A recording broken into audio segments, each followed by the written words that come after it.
Hi, thank you for tuning into my channel. I am Jade Marie and this is Jade's Jewels. Thank you so much for stopping by.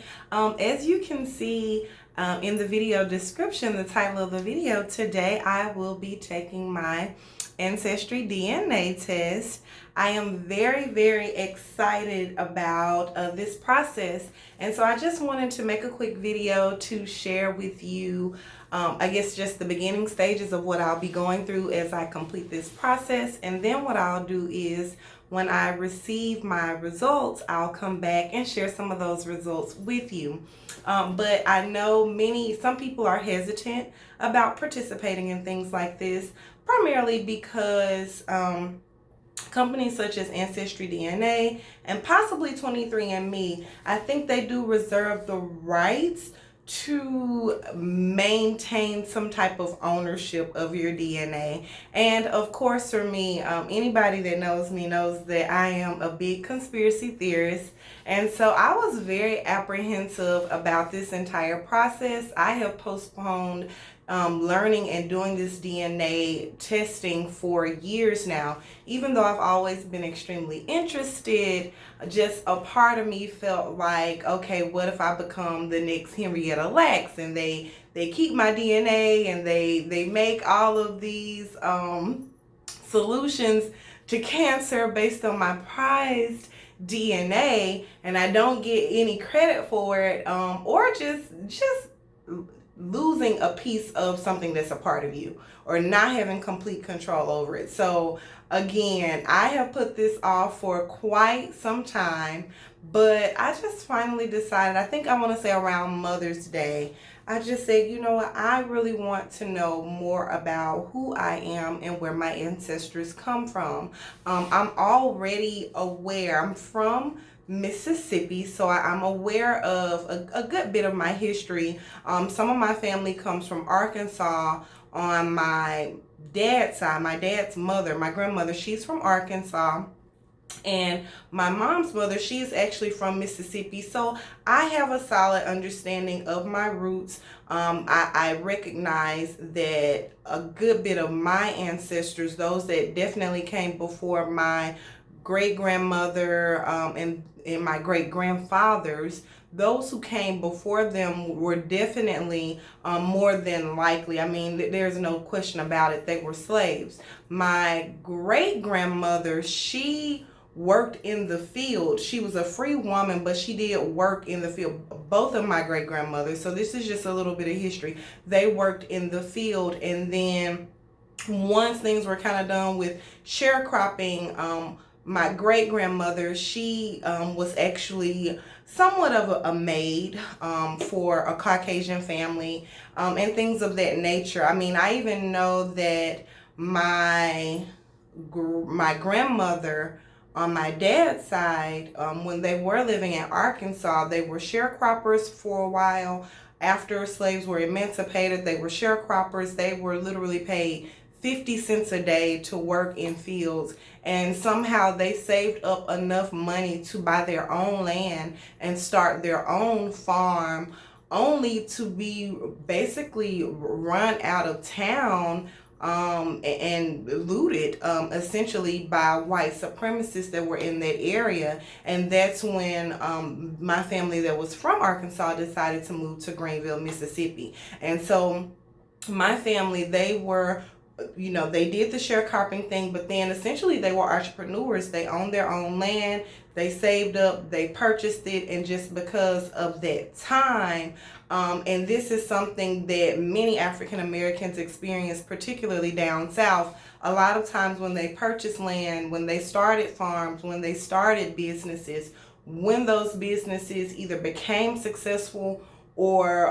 when those businesses were just peaking towards success, a lot of times white supremacists or people that were just threatened by African Americans being successful, what they would do was they would run black families, black communities literally out of town. They would have guns, they would threaten them, they would bully them, and essentially, of course, there's that rhetoric, well, I think sometimes people refer to Kanye's statement in terms of when he said, well, we didn't have to stay slaves, and things of that nature, or you all could have chosen better. But the fact of the matter is, many times when we chose better, many times when we were peaking again towards success or being successful, our history books, they don't tell us, but when you go back and you look and you do research into history, many times when black people were coming up, okay,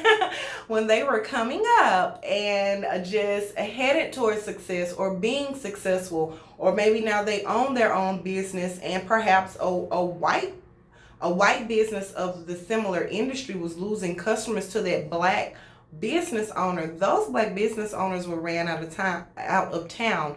Those farmers, and those other individuals, they were run out of town. And oftentimes their homes that they had built, their tools that they had saved up and purchased, whatever jewelry, whatever precious belongings they had, many times African Americans had to leave in the middle of the night, particularly down south, but also in other areas, because it was not just down south. I mean, these things also happened in Chicago, they happened in DC, they happened in other areas. However, again, white counterparts would be threatened by the success of African American people, and they would run them out of town. So I just wanted to know, of course, when you're an African American, a bit of our history is lost in that transition from when we were taken from Africa and brought over to America.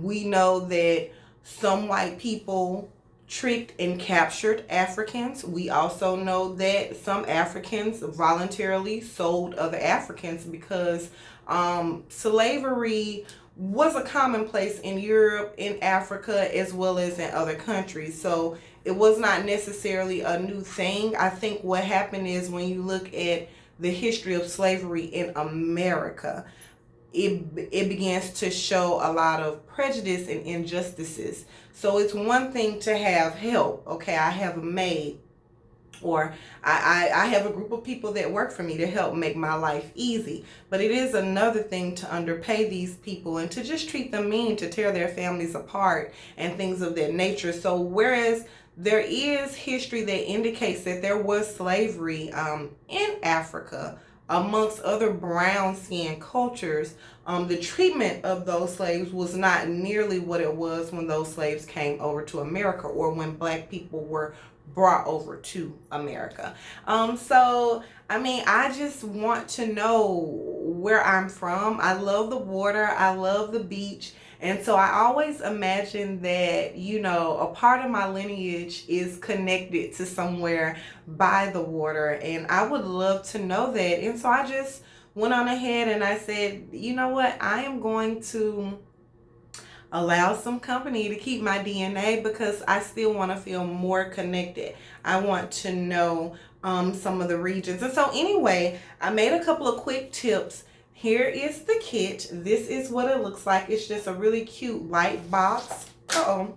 Inside the kit, here I am. Inside the kit, you get a little welcoming pack, and basically what it lets you know is that essentially you want to activate your kit before you do anything. This is a kit that does a saliva test through your DNA. I'm not going to spit on camera, but I did want to share this information with you. But one thing about it, when you get ready to do the test, you cannot eat, drink, or smoke. If you smoke, you can't do any of those things about 30 minutes before you take the test, because you don't want to tamper with the integrity of your DNA. And so that's one of the requests. But the number one request that they actually have is that you activate the kit before you actually spit. So I've already activated the kit. Made a couple of notes just to let you all know what it entails. Within the activation, you do have to consent to a few things. And so the first thing that you're going to do is you're going to sign online. You're going to create your sign in and everything like that. And then it will ask you for the code that is on the tube. That code, it is on the tube, but then it is also on this barcode as well. And so essentially, if you look and see there's that wavy line, you have to get your saliva all the way up to that wavy line. So that was the number 2 reason why I was, it's one thing to just do I'm a spit, but then I have to make sure that there is enough to this wavy line, and I'm not doing that on camera. But anyway, you're going to enter this code into the system. It'll let you know that your code is good. Once you do that, it's going to just ask you a few questions about yourself. What year were you born in? What sex were you assigned at birth? Okay, so definitely support trans lives and people who don't necessarily identify with the binary sexual system. So it will ask you those questions, but do be prepared. It will ask you what sex were you assigned at birth if you don't associate with that sex. And then it'll ask you about some of the consent. And so you do, of course, it's going to ask you, do you consent to them actually processing your DNA? So that's the part where they're actually going to test your DNA and figure out exactly where it is that you come from and things of that nature. So, of course, I did consent to that. And within that, it does let you know that that basically they'll have your DNA stored within their database, the information stored within their database. Then there's a second part.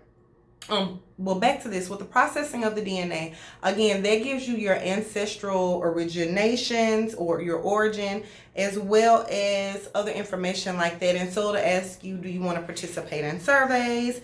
It'll ask you, do you want to know if they're able to identify other relatives?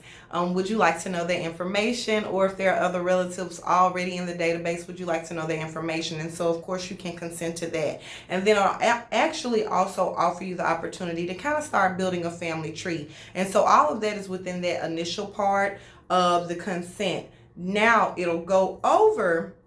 Once you consent to that portion, you can consent or decline. But once you consent to that portion, it'll ask you, are you willing to allow them to continue doing research? And so the research portion is voluntary. You can agree or not consent essentially to those things. And so me personally, no, I didn't volunteer my DNA to do any additional research. So that's that's a part of, I guess, gives you a little bit of power. It just says, okay, well, I'm gonna give you some information, but I won't allow you to consistently do research on my DNA besides my initial purpose for wanting to get this test done.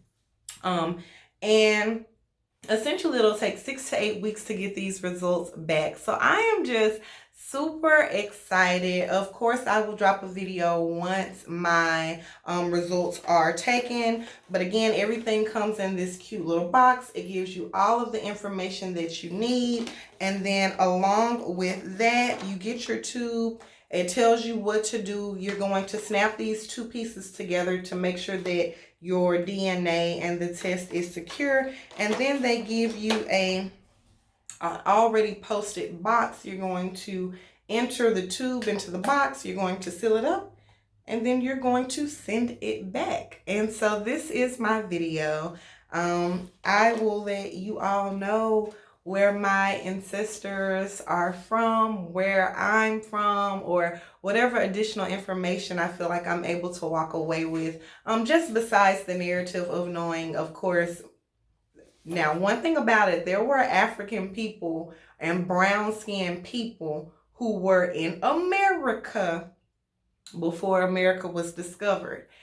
So there's that narrative. I'm not going to completely get into it today, but we know that Native Americans were here, but there were other dark brown-skinned people who inhabited and were already here on this land long before Christopher Columbus. However, of course, there's the other side of that story in terms of just knowing where did I come from, or what information, additional information will I be able to learn about myself from this test. And so hopefully, if any of you all have been just on the fence about it, maybe this will give you the encouragement to go ahead and do it.